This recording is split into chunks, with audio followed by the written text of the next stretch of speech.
The Holocaust is one of the most horrible events in history. It occurred during World War II when Adolf Hitler was leader of Germany.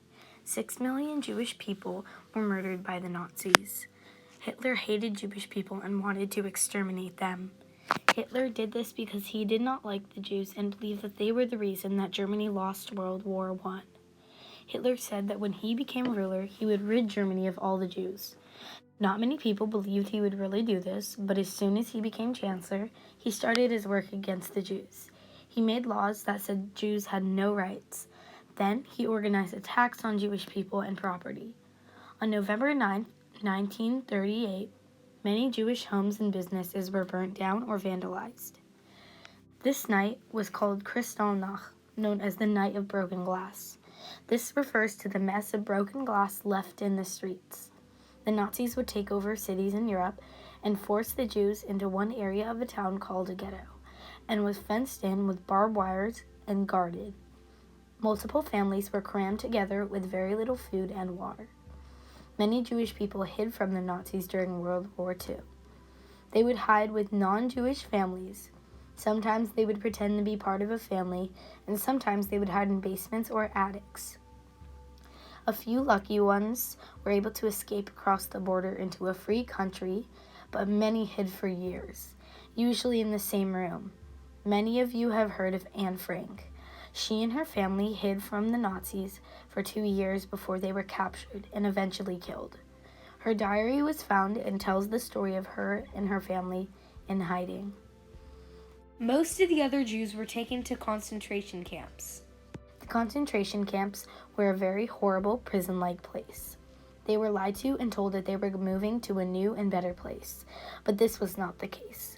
When brought to the camps, they were forced to do hard labor. The weak, the very young, and old were quickly killed or died of starvation. Some Jews were brought to gas chambers. Here they were put in a room and killed by poisonous gas. Concentration camps were a horrible place. Before World War II, there were about 9 million Jews in Europe. Around 6 million Jews were killed in the Holocaust. Many of the surviving Jews eventually immigrated to other countries. There were many stories of people who were able to survive. And this is the story of my great-grandparents. My great-grandfather, Janos Davidovits, was born on August 30th, 1909 in a town called Oradea. At this time, this Transylvanian city was still a part of Hungary. Janos had a younger brother who had passed away at age 6 from pneumonia. Growing up, life was not easy and money was hard to come by. Janos went to trade school to become a mechanic, but he did not enjoy it. He also worked as a baker. He admired his father and became a merchant like him, selling goods at various open markets. Around this time, when Janos was a young adult, his parents took in and raised a boy whose birth parents couldn't afford to raise him. His name was Shuli. At age 21, he joined the Hungarian army. 2 years later, in 1933, Janos returned home and married his childhood sweetheart, Lori. They quickly started their own family and had 3 sons together. Their names were Yuri, Mitsu, and Yoshka. During this time, he continued trying to earn a living as a merchant, traveling to different towns. At this time, the war had started, and in 1943, he was recruited back into the Hungarian army. However, because he was Jewish, they took him to forced labor camp as they did with all of the other Jewish recruits.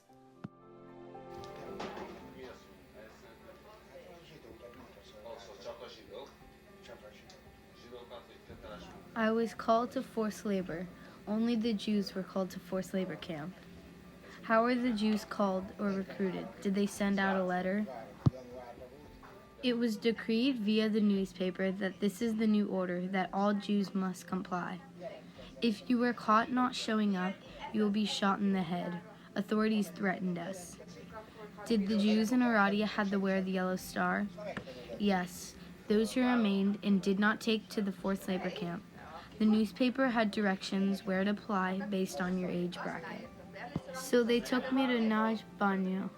They assigned me to the unit based on age. Lori stayed home with the 2 kids. She was 8 months pregnant with the third. The rest of the Jewish population in Oradea were taken to the ghettos. This included his parents, his adopted brother Shuli, his wife, and young sons.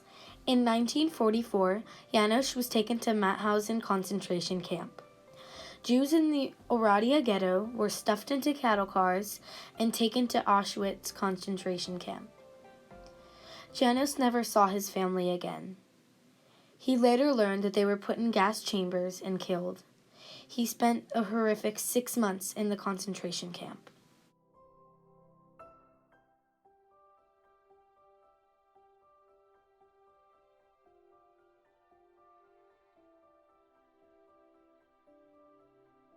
Then the Germans transported us to the Mauthausen concentration camp. They made us march there by foot all the way. Many got tired or tripped or exhausted. They got shot with a bullet from the back. So to spare them from pain or suffering, the Germans were very compassionate.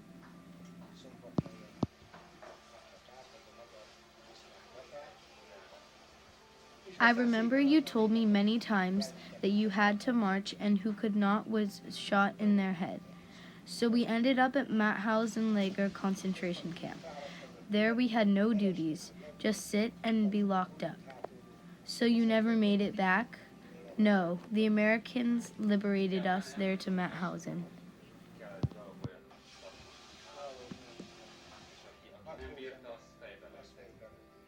I was in Mauthausen for about 2 weeks. I was transferred to another camp in Skidden.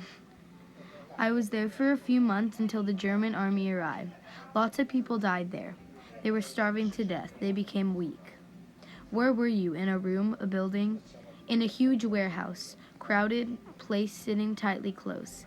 I had someone on my left and on my right, in front and back. I had to sit like that tight all day long, in the same place.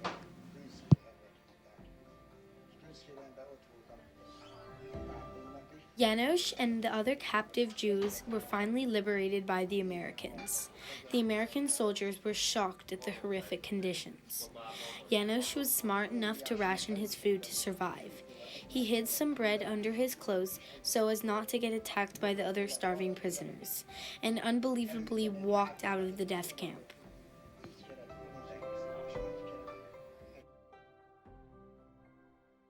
After liberations, the Americans came in, and the Jews cheered for them. The Germans went into hidings, but the Americans did not bother the German population. The soldiers told the Jews that they were going to go German homes and asked for places to stay. Here we have food, warehouses that will open, and you go and eat and drink as you desire. He took his rifle, broke off the lock, and they rushed in there, found bread, food cans, sacks of sugar. Many people laid on top of the bag of sugar, cut the paper bag open, and started binging on the powdered sugar. Many died right there on top of the bag. I was with 6 of my friends, went into German family homes, and told them that we need a place to stay overnight. The homeowner said, I have a barn here full with hay where you can lay down.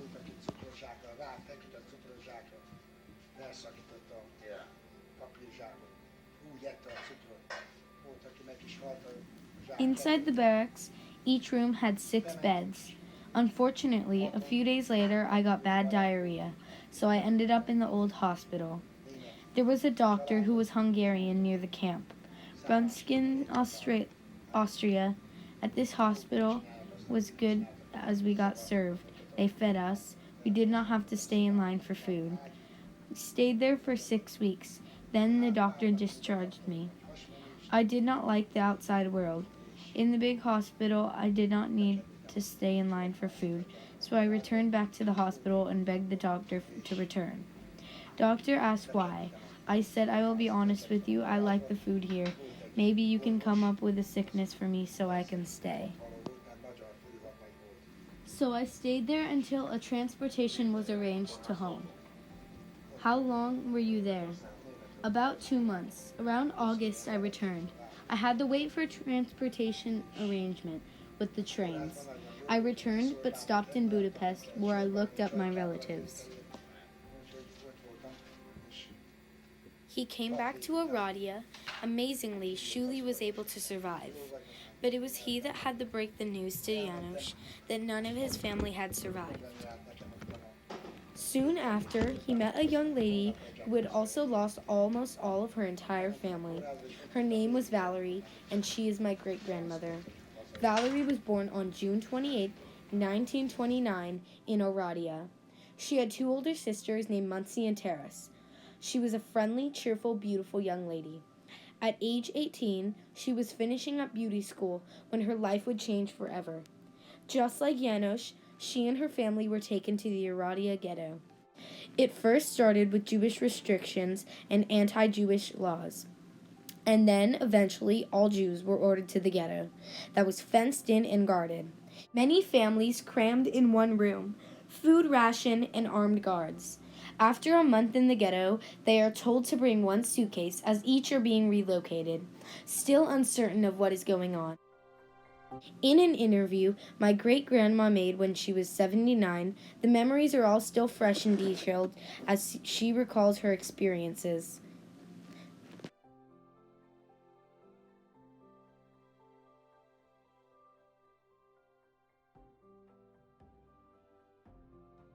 We all marched from the ghetto to a railroad station where there was an empty kettle cars that we climbed in.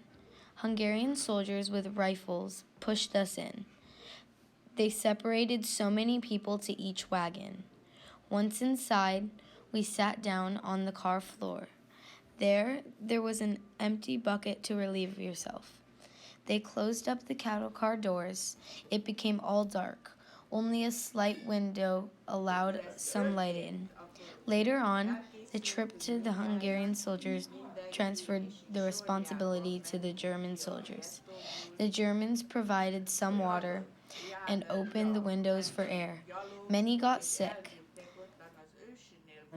In the cattle car was Valerie, her mom, her two older sisters, and her 6-year-old nephew.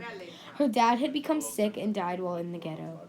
Igen, nem volt messze, ja, ott, oda vittek, és és akkor azt mondták, hogy menjünk fel a vagomba. Ott nem volt semmi a vagomba. Üres vagon, mint a marha vagon.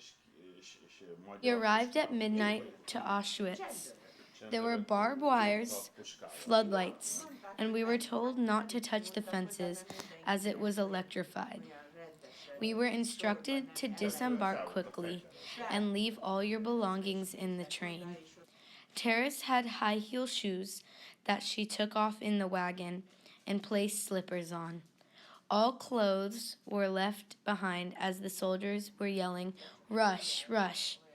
We lined up in front of the train. Then came the capo, Jews assigned for duty caretakers, and told us to start marching. As we were marching, the capos would pull out certain selected people. So first, they pulled Muncie out of the line. Then Terrace was pulled out. I had a scarf on my head so I could look older. So I left with my mom and the little boy. We continued marching. I was thinking that I will stay with my mom. Then, all of a sudden, I was yanked out also. Then, later, all 3 sisters ended up together. They told us that the elderly and children will be kept separately. We had no idea what was going on. We marched towards a big hangar where we ended up. They informed us that we will need to go to the showers. We were instructed to completely undress, so we were all naked. We all, totally naked, lined up, and then they shaved our heads totally bald. After that, we ended up in the shower area. We got a bar of soap and took a shower. After that, they just provided clothes back that they were mixed up and took what you got. Terrace ended up without shoes, just slippers. The 3 sisters managed to stay together. Valerie recalls most of her time was spent in the barracks with 6 women assigned to a cubicle. We all lay down tight together, head to toe. As I was the thinnest, I was placed to the end. I was 19, but I looked like I was 13. So every day they fed us very little. They gave us a metal cup. As we were 6 in line, each person was allowed to sip one sip, then pass it on. This was every morning. Every morning at 4 a.m. was roll call.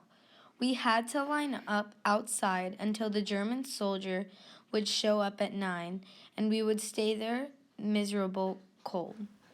Later, it was very cold in the morning and became hot as we were there in June. They made the head count and would not release us until about 10. That was the extent of food, and they would provide the same can in the evening. We were extremely hungry, and the liquid was mostly water with tiny solids in it. They provided one slice of bread for so many people. I got one slice for the 3 of us that we hid for later. In the evening, they would do the roll call again. We just sat all day until time for roll call. I have not heard from my mom. There was another work camp nearby. Many went there, and they would be tattooed with the numbers. In the meantime, every day there was a selection process. When someone were pulled out for work and some for death camp, we were always anxious of this outcome. Skinny ones were taken to the gas chamber. We were always terrified. She never saw her mother and her nephew again. She and her sisters spent 6 unimaginable months there. Then, one day they were ordered to form 2 lines. Then, Nazi officer Mengele showed up. He instructed to everyone strip naked and march in front of him. He had a floodlight. Each person would face him naked, then turn around, and he would point to go one way or go the other towards the kitchen. If he would see the slightest imperfection on the skin, they would be sent the other way. Most were sent across the street. We, Muncie and I, were told to go across the street. So Terrace was very thin, so they directed her to the kitchen. We were terrified and would not say anything.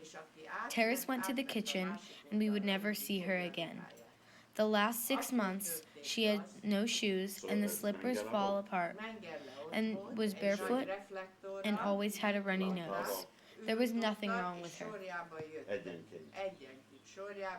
The remaining prisoners were ordered to get dressed and were placed in trucks like cattle once again. Now it was just the 2 sisters, Valerie and Muncie. They ended up at a labor camp working in a factory, still uncertain of their fate. After some time, their work schedule diminished, but so did the food supply. The Allied soldiers were closing in. After 6 unimaginably horrific months, Valerie and Muncie were finally saved by the Russian army. Valerie was very weak with typhus and had to be put in a hospital. She was even too weak to feed herself. Fortunately, she had a guardian angel in the form of a fellow survivor in the room with her. This kind woman spoon-fed Valerie, and this is the reason that she was able to survive. Once recovered, Valerie went back to Erodia with her sole surviving sister Muncie. She soon met Janos, and they found comfort being together. They got married on February 3rd, 1946. Life was slowly getting better after the war, although there were still not many job opportunities and food supplies. On June 10, 1947 in Erodia, my grandfather, Yoshka, was born. By this time, Erodia became part of Romania under communist regime. Life was still hard, and there was a lot of anti-Semitic attitude. Because of this, there was an opportunity to leave Romania and either go to Israel or America. In 1965, my grandfather and his parents decided to leave and go to America. They were each allowed 1 suitcase for all of their belongings. After 6 months in Vienna, Austria, they were given permission to enter Los Angeles. They settled in West Hollywood in a 1-bedroom apartment where they resided for many decades. The American dream came true. A couple of generations were born and raised here, and I'm grateful to stand before you all today.